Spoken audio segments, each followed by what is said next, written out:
If you think about houses all day and space robots all night, you end up starting a company like Icon. You're going to get a tremendous amount out of this conversation with Jason Ballard. This man's revolutionizing 3D printing construction. The homes and the buildings that this technology produced had to be the best homes and buildings in the world. Costs come down below 20, so now we're like cutting the cost in half. Not to mention the stuff that you're doing to literally be built on the moon. The software we now use was developed on the NASA contract. Sometimes by being more ambitious, it's easier to solve the problem. We all will experience extraordinary stress. Recently, you lost your wife to a 13-year battle with cancer. She was the first lady of Icon. She was my partner and my friend. It's like an amputation. Yes. But you're so correct. There is no escaping suffering. And it defines us, how we deal with it. What are the traits you think are non-negotiable? These are like pretty clear for me, which is Some of the best ideas in the entire world have not gotten to where they could be because discouragement when employees don't work out, discouragement with technical problems. You just can't face it if there isn't in your heart this belief that something incredible can be done. How do you want to be remembered? I'll try to be honest. Hello, everyone. Welcome to the Holy Grail of Investing podcast. My name is Christopher Zook, and I'm the founder, chairman, chief investment officer of Kaz Investments. And I'm honored today to be joined by my good friend, Tony Robbins. Tony, tell us about our guest today. Well, thank you, Christopher. Listen, this is a very special human being. There are lots of people that are entrepreneurs that have done unique things, but this man's had massive vision, but even better, he has that rare ability to execute. And he's formed a company called Icon based in Austin, Texas. It is the leader in global standards for 3D printing construction. And he's revolutionizing what we can do for building homes or any type of neighborhood or any type of buildings whatsoever. And I got a chance to meet him originally, Jason, when I didn't meet you. Actually, I started using one of your products. There was a place in Mexico where they went through really bad storms and we're trying to figure out with a nonprofit group I was working with about like how do we rebuild these places and have them be able to take on, another storm or an earthquake. And we started doing our homework and we saw your printers in the early days. And I paid for and supported. We built 100 homes in a little over 100 days. It was extraordinary even then. And now, and those homes are standing. This community exists. People they love their places. And that got me interested in 3D printing at a whole different level. But you've exploded beyond that. So first of all, thank you for being with us, Jason. It's so wonderful to be with you once again. It's an honor and so happy to join you gentlemen today. Thank you. We like to start these interviews with people's kind of understanding their journey a little bit and understanding their origin story because it tells you a lot about a human being. And I know you started out, I think, in East Texas and studied conservation. I understand biology for a little bit. And, you were working, as a river raft guide and then studying to be a priest, and I think you were starting out on that area. So how did you go from that to creating, the absolute standard for 3D printing in the world? Yeah, I think everybody's lives, truthfully, are a bit of a winding path, and you try to tell the story in a straight line. But maybe the easiest way is to connect the dots about how I got here. I grew up in small town Southeast Texas, and Southeast Texas, unbeknownst to most people, is the most biodiverse region of all of America. And so had like roseate spoonbills, flying squirrels, 4 species of carnivorous plants, alligator garden, sort of this remarkably beautiful childhood, sort of very up close with nature. But then also my hometown is like the largest concentration of petrochemical refineries in America. So even in my small town graduating class, I had friends that had cancer. There's signs up around town that say, don't eat to fish in this water, that kind of stuff. And so like, it just created this like funny cognitive dissonance, even at a very young age, that like, it felt like we should be better than this as a civilization. So I became an environmentalist, but sort of, I often like to say like, not an angry environmentalist, because like all of my family worked in those refineries. It put food on the table and a roof over my head. It was just like a sense that we could be doing better. And so I studied conservation biology. That led me into sustainable building. When you sort of ask the questions, where are all these environmental problems coming from? It wasn't sort of the usual suspects, actually. It was like buildings as the number one consumer of energy, the number one consumer of water, the number one producer of landfill waste, the number one user of every resource category. And so I sort of had this idea about buildings. Along the way, my hometown is destroyed multiple times by hurricanes and has to get sort of rebuilt with the same sort of sticks and drywall they'd been built with in the first place. And so same story, second verse, the next time a hurricane comes. So that's sort of making me asking questions even further about the way we build. Served a stint working as a program staff at a homeless shelter in Boulder while I was like maybe preparing to be a priest. And so this like theme of housing and shelter from a sustainability angle, from a resiliency angle, and just sort of from a human flourishing angle, just felt like we should be doing better than we were. So got to work in the sustainable building industry, building homes, and ultimately starting and running a sustainable building products and services company.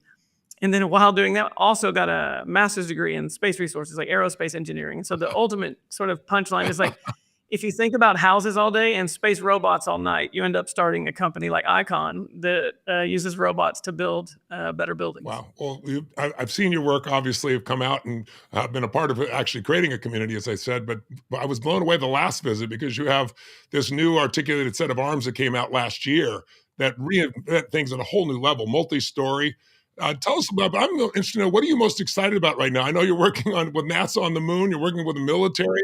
I think in Boston, I read you're now doing some sustainable housing for the homeless out there. I saw some incredible high-end homes that you were doing where you could do things that traditional builders could never do that were absolutely magnificent.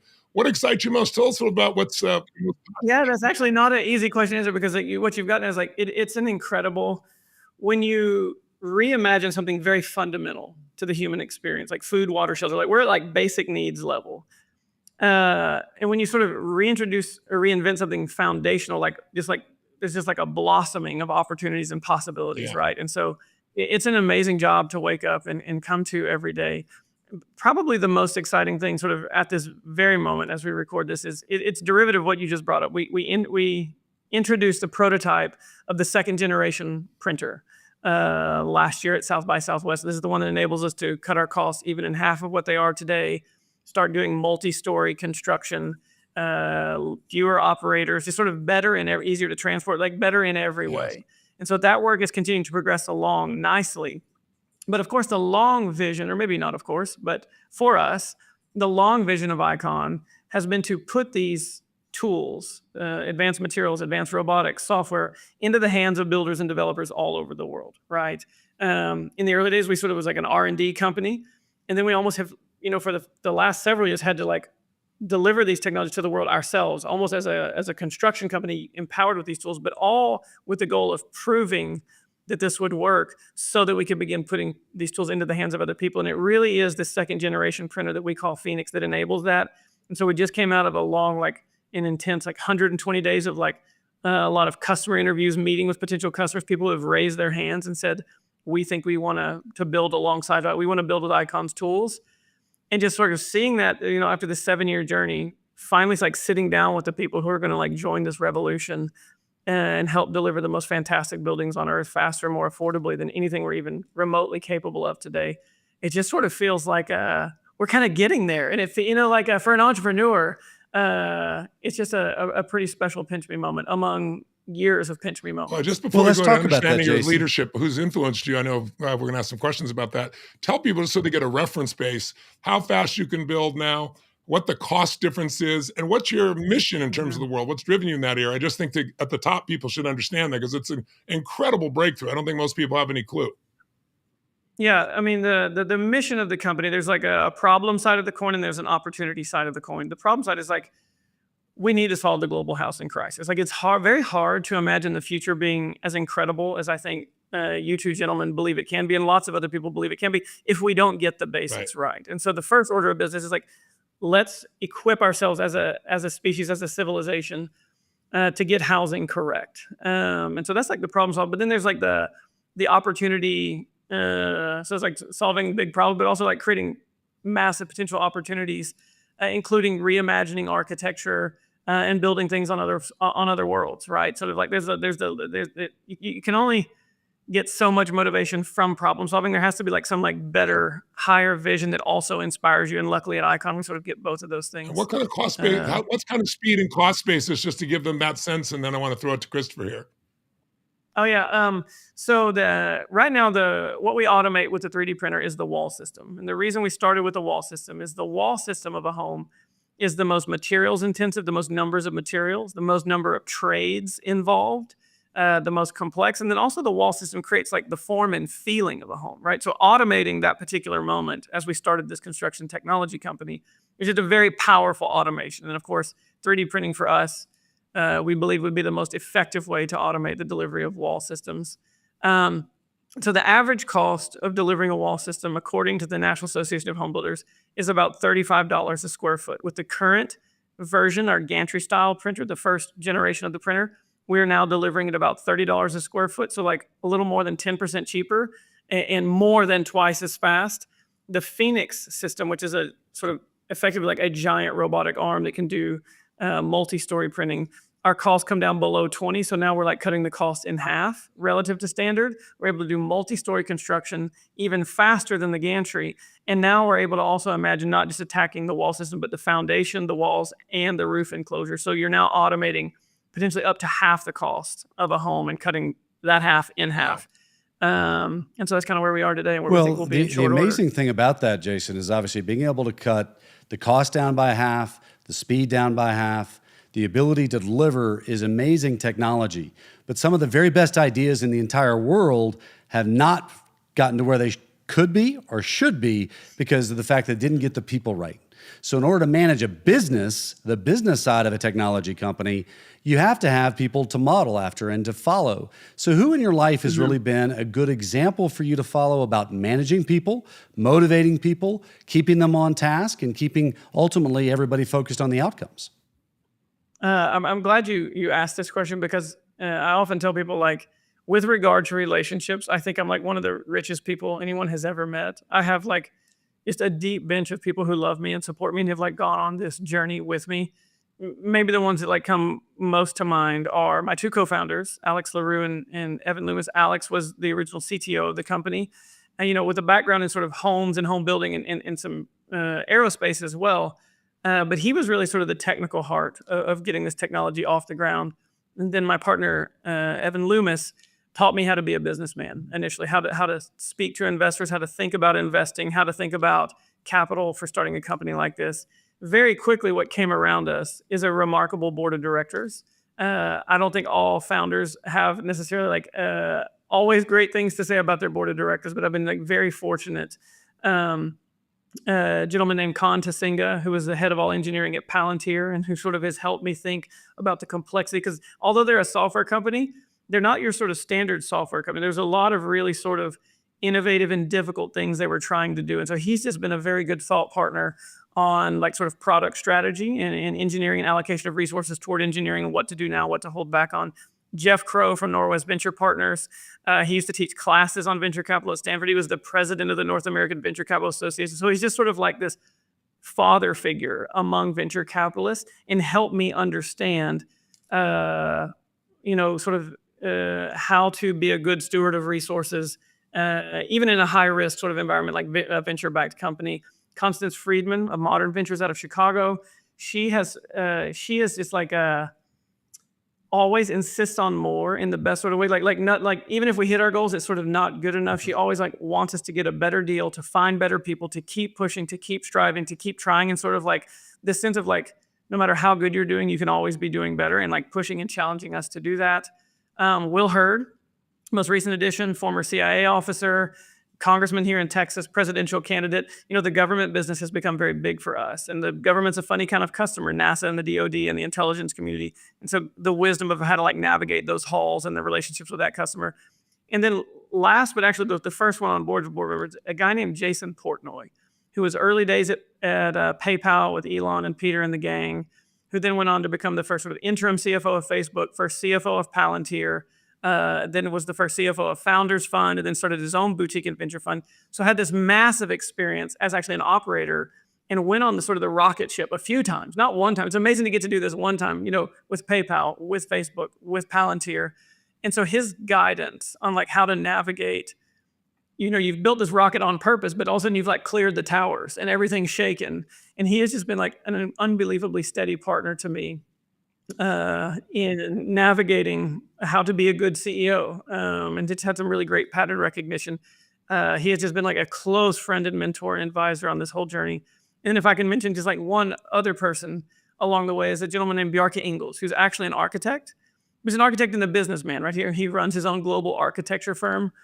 And what I learned from Bjarke is like what separates good from great. Like I believe Bjarke is probably the greatest living architect of my generation. And you often hear people say like, oh, you get this right, the rest is just details. For Bjarke, the details are everything. The details are the design. The details are not somehow like separate. And like the amount of times I've been on the phone call with Bjarke and he's like pleading, almost with like tears to like change a little detail on like a windowsill, and to push a little harder and to make everything great and perfect. And it was just sort of like, you don't accidentally become great. Like I got a front row seat to like greatness. Wow. Like the top 1% of the 1% of the 1%, like what greatness looks like in practice. And he has just become a dear friend, and I would not be nearly who I am without his friendship. Wow. No, it's so neat that you have the opportunity to be around those folks, that you're able to compile those folks together at an early point in the business life, because we were seed investors in the company. We were very, very blessed to be part of this rocket ship that you have built. But when we think about those early days, everybody for sure was like, we think this is going to work, but nobody knows for sure. That vision becoming a reality. When was the moment when you go, okay, we really have got this and we're going to make this big? What was that trigger? What was that point in time? Mm-hmm. Well, there's like two parts of that. The idea that robots and advanced technologies could be a part of getting us unstuck from the way we do construction today, the sort of affordability crisis, sustainability of homes, the sort of resiliency of homes. I think once that thought occurred to me, I think I believed that immediately. What you're not so sure of, like, are you the person, are you the team, is this the company, are these the technological decisions that will allow you to succeed? And maybe there have been 2 points along that journey that have made me feel like Icon in particular, and the technology choices we have made were on the right track. The first one actually happened, this home I'm sitting in right here is called House Zero. And it was the first house we ever designed specifically to be 3D printed. Up until that moment, people sort of like showed us houses they were already working on and said, hey, can you 3D print it? And of course, as a young entrepreneur, you're like pretty happy to have customers and you sort of say yes. But we could feel that we were like leaving something on the table, that we weren't fully taking advantage of the possibilities of the printing. And so this house was designed by one of the very best architects in Texas, Lake Flato. And the challenge was like, I don't want there to be a straight line anywhere in the print, like really turn up organic form and curvature and these things that look very fancy, but to a 3D printer at the same price as a straight line, right? Like really show off a little bit with what 3D printing could mean, because you had to believe that it wouldn't be enough, or for me, it would not be enough of a success if we were just faster and cheaper. What the homes and the buildings that this technology produced had to be the best homes and buildings in the world. Like you don't want to be like, in theory, like a tent is cheaper than a house, but like tents aren't the sort of the solution. Like we need like better houses, even as they're getting cheaper and faster. And so we sort of really put ourselves on stage in a sense and like stood for judgment. And as I walked people come to this house, when we opened it up to the public and saw how bowled over and excited and motivated and happy and optimistic, conversations about housing are often like so damn depressing. And how much this house inspired people, even as the first one of its kind, made me feel like, all right, I'm not just telling myself stories. You're like, this really could be the most incredible way to build. And then, of course, the business proof sort of comes along the way. You sort of, at first, nothing is profitable, and you're just losing money all over the place. And you start to sort of climb this ladder. I remember when our first print was profitable, we didn't figure out all the housing details, like how to install windows, so you like lost money on the finish out. And then finally, you have your first profitable house. And then you have your first profitable project. And now our entire design build operation is running profitably. And so now you know it works as a business. So, the thesis was correct, the product works, and now the business works. And so maybe the whole thing happens on a spectrum, but as an entrepreneur, you actually like never take anything for granted. Like in a sense, like I'm still living and behaving like this is not guaranteed. Like the work must continue, the grind must continue. Every penny and dime and nickel we can pull out of cost, every hour of speed we can gain, is how we sort of move into a better future. And so in a sense, you sort of never get all the way confident that you've like made it, so to speak. And that's a good thing because it keeps you hungry. Yeah. You just took words out of my mouth. That hunger is what makes somebody stay successful, not just for the day or the week or the month or the year, but decade after decade. And you clearly have that. I want you to just mention, if you would, what the size of the problem is, like how much of humanity doesn't have a home, so people understand how important it is to find a way to be able to do this at scale with speed, cheaper. If you can address that just for a second, but then I'd like you to address what's happening in your industry, because we're proud to be investors, obviously, in your company and done well with you. But Diamond Age, I know, has entered liquidation, in your industry. Mighty Buildings, I think, is trying to find a buyer right now. So there's some challenges in your industry. And in spite of that, you're going and growing. what's the difference in what you're doing? So first, how big is the problem so people understand it? Besides the fact that by the way, I've been in that home with you, as you know, it's magnificent.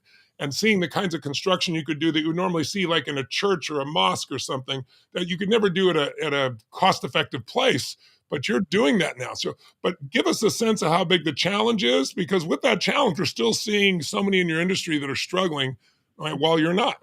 And what's the difference? Yeah.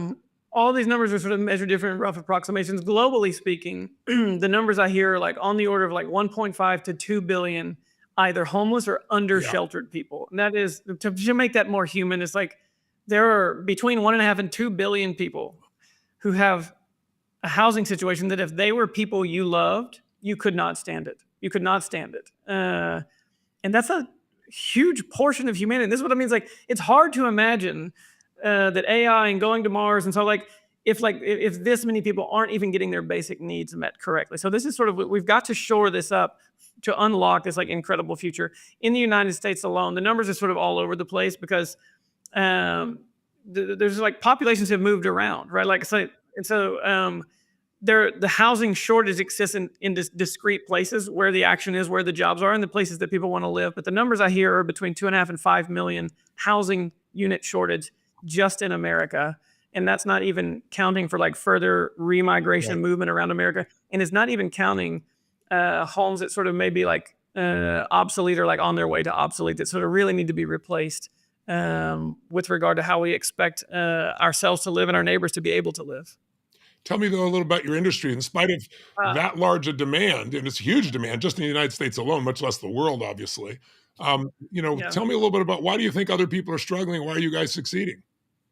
Yeah, I mean, from first, what I want to say is like to Mighty Buildings and to Domination, everyone like bravo. Like, we need more, not less, entrepreneurs working on construction technology. I am so proud that they were brave enough to try. And I want more competitors in a sense to like jump it, because the problem is so big, as we just said. There's a few real challenges into starting a construction technology company right now. Number one is really all of Diamond Age, Icon, Mighty Buildings, Katera, you name it. Our real competitor right now isn't each other as a first order. Our real competitor is the way things are done, which are so obviously not delivering the value and goods that society needs out of its construction and housing stock. The challenge, though, is like, this is a very old industry, and it has very well-established network effects. I already know my framer. I know my paint supplier, like very established building codes and regulations, very established ways of insuring and financing. And so it's like, and they have squeezed all the water out of the rock on like cost and speed. And so you're competing against like a very mature and very it's financially successful industry and very well entrenched and very well established. And then you're trying to challenge a very powerful adversary at the same moment where housing under immense pressure from like macroeconomic forces, right? Inflation, high mortgage rates. And so it's just like a very difficult moment to like to go fight an 800-pound gorilla in a thunderstorm, right? And so that's kind of the moment. But like, we have to be brave and we have to try. I hope all of those guys throw their hats in the ring again, because they've certainly learned something. Well, you certainly, and we need more innovation and not less. Yeah, you've had some large home builders though that have they've bought into it. They believe in you. They've not only built, they've reordered a mass number. Share us a little bit about that, and how have you gotten them to believe? And what do you think is your competitive advantage in this space? Yeah, I mean, I don't sort of care how we win. We don't mind winning by conversion, and converting the existing sort of people over to our side of the aisle. Or if we have to like grow, sort of home grow very new businesses and builders and train up sort of the gatekeepers of the future, we'll sort of take it any way we can get it from that perspective. For a lot of these big production, I mean, our largest commercial partner is Lennar, who's just one of the most well-run businesses I have ever seen. One of the best home builders in the world. And for them, it was like, I mean, they took a bet on us. They invested. They gave us some shots on goal. But really, as any sort of publicly traded sort of incumbent would be, like, it was very much like, prove it to us. They encouraged us. They helped us. They helped us learn. They really gave us a lot of chance to like learn how to operate at scale, really worked hard with us about resolving the details between a 3D printed wall and a window and plumbing systems and sort of the things that we aren't addressing with robots yet. Emphasis on the yet. And so they helped us learn, they helped us improve. But ultimately for them, it's like, we did the first 3D printed community in the world was Lennar, and they wanted to see those homes get absorbed and accepted. They wanted to see what the warranty claims against those homes were, et cetera, et cetera. And it was not until they had really sufficient data that they announced their next big project with us, or at least the one that we have announced here in Central Texas. They're doing another 200 homes with us now. But it was like, they helped us on the first one, but it's like very quickly we had to grow up and stand up on our own two legs. And can't think of a better finishing school to go through than somebody who wants to believe in you, but is also going to hold your feet to the fire, right, in terms of executing out in the field. And what's kind of results they've heard back from customers? It's sold out very quickly, the first group you put together, if I understand. Yes, it is sold very strongly, even like in a very distressed housing sales market. I believe what Stuart, the chairman of Lennar, said on CNBC was they've had like the lowest warranty claims of any of their homes in Central Texas. And aside from that, like the homeowners themselves, the people living in, are like anecdotally like ecstatic, just ecstatic to be living in these homes. We still need like more data, but like the first blush of the data of like their energy bills and power consumption are like that they're like remarkably low. And so all the things we had hoped to believe and promise, but you sort of, until you have sort of a community scale group of people living in this very new style of home, you don't know for sure. And so it was like a very gratifying day. First of all, to like walk through the neighborhood when we were done, like to not see it as a rendering in a newspaper, but to like walk through an entire 3D printed neighborhood. And then to hear like, not just like, oh, these homes are okay, thank you so much, but like, we love this house. Our next house is going to be a 3D printed house. For Lennar to be hearing that and saying like, we're doubling down 200 more. I mean, again, as an entrepreneur, it's just like, you're in the big leagues with the best to do it, and you're succeeding, and it feels very good. I'm not like, by the way, I'm excited right now because I'm telling you this. We still got problems. Like this is still freaking hard a lot of days. But we just happen to be on a happy topic. I'm good. Well, any business has problems if they're honest. If they're not, they're in trouble and they won't address them, right? Yeah. Hi, it's Christopher Zook, founder of Kaz Investments. For decades, we've invested in many disruptive technologies, from artificial intelligence to defense to robotics to space and more. If you'd like to learn more about our unique approach, you can visit whyventurenow.com. That's whyventurenow.com. Now, back to the episode. How's Icon using AI today, and where do you see it transforming construction in real tangible ways in the near future? Yeah, maybe I'll pick up on my yet that I left off earlier. So the vision of Icon as a construction company, construction technology company, we don't call ourselves a 3D printing company. It's very important that we stick the landing on 3D printing. But ultimately, from idea all the way through delivery, from the very first design all the way through, everything needs to be addressed with technology. All of the construction proper at the limit should be robots. And all of the information processing, design, planning, budgeting, scheduling, pre-construction should be software. The software should be AI. And so we released a beta version of our first internally created AI tool last year called Vitruvius, which is meant to be an AI tool to get you sort of through design and ultimately then bill of materials, schedule, budget, and sort of all the pre-construction stuff.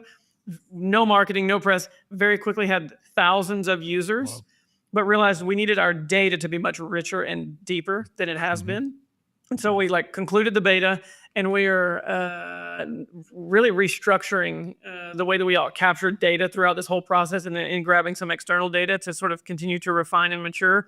And then also the Department of Defense has leaned in on some of this as well. And I can't talk about that work a lot, but we're working with the Department of Defense as they think about needing to build faster, better, safer, in a more understandable, logical way.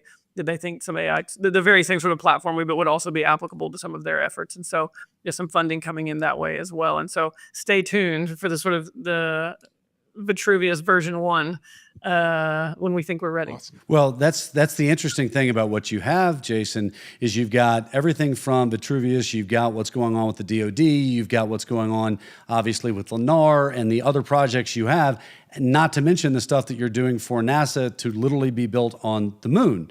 So as you think about trying to capital allocate between these various endeavors, how are you going about doing that? What are you thinking about in order to make sure that you are looking far enough in the future, but also putting revenue on the books today?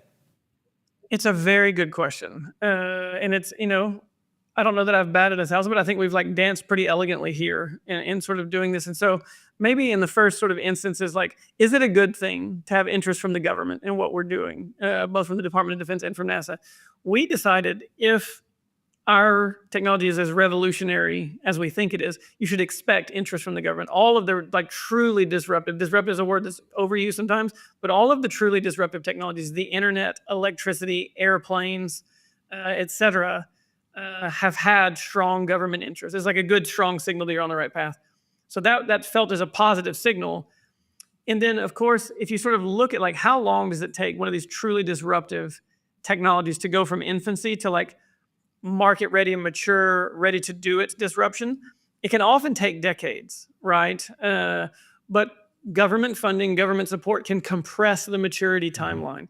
And so we said yes, but we always wanted it to be on the core technology stack. And so, in fact, like the software we now use on our next generation printer is software that was developed on the NASA contract. A lot of the autonomy and precision robotic controls were developed on the NASA contract. Wow. Our mission control software that we use to like view and manage multiple robots operating at the same time was originally developed on the NASA contract. So there would not be as many helms for the homeless from Icon in Austin had we not worked with NASA, right? We just wouldn't have got there price-wise, autonomy-wise.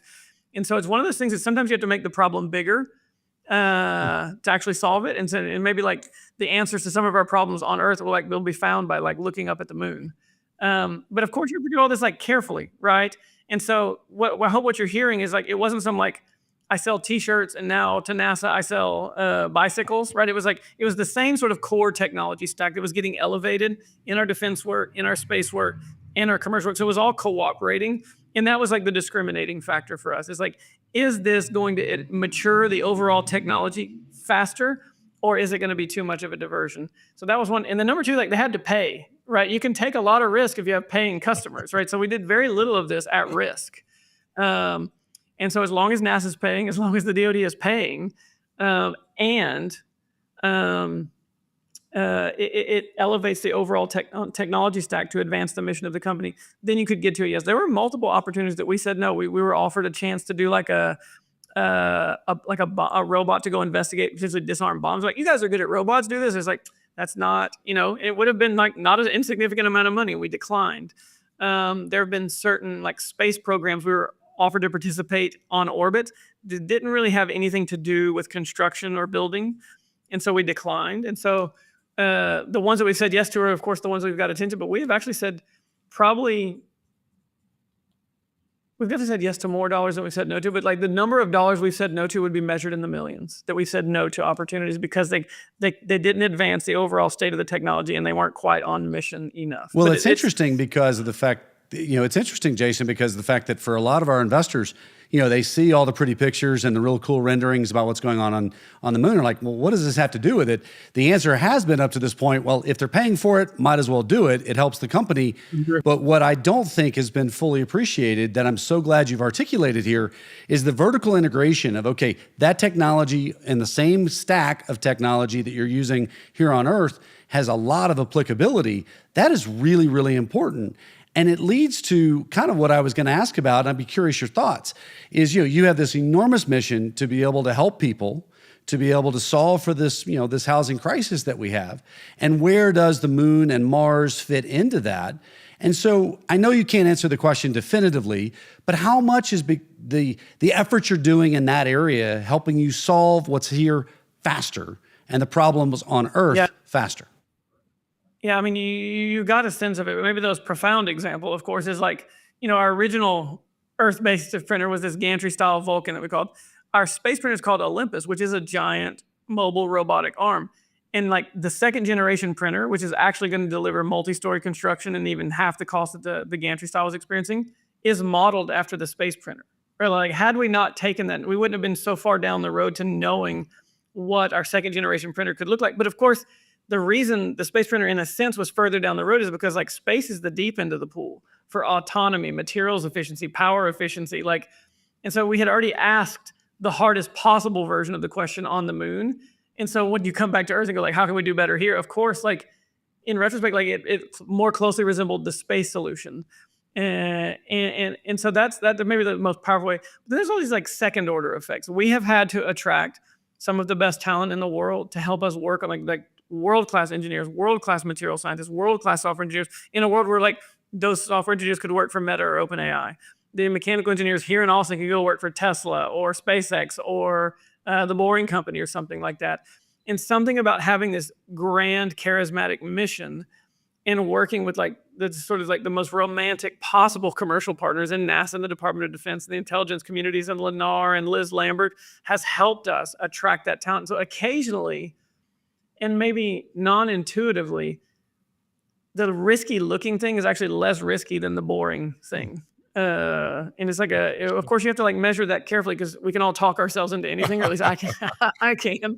But it's certainly true that sometimes by being more ambitious, it's easier to solve the problem by being like a little too cautious.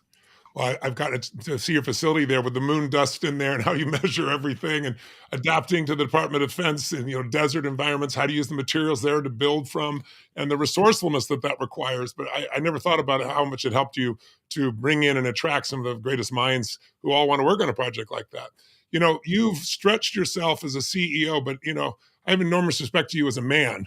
I know recently you've gone through some really tough stretches. I know you lost your wife to a 13-year battle with cancer last December, and you're a dad of 4. You got, I think a 13 and a 14-year-old, is that right? And 2 twins of 4? Yeah, and I can only imagine going through all of that. It's not like you're just a businessman or on a mission. Nobody escapes in life. I always show people, it doesn't matter who you are, how successful you are, how good you are, how spiritual you are.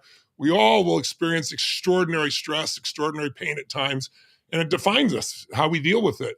And I'm curious, what's helped you to pull through all this as a dad, as a human being, as a businessman in the midst of all this? Is it the sense of mission? Is it your trust in God? What is it that's pulled you through? Because you've managed through these experiences incredibly well for someone who's dealt with so much pressure and so much challenge. Yeah, I mean, yeah.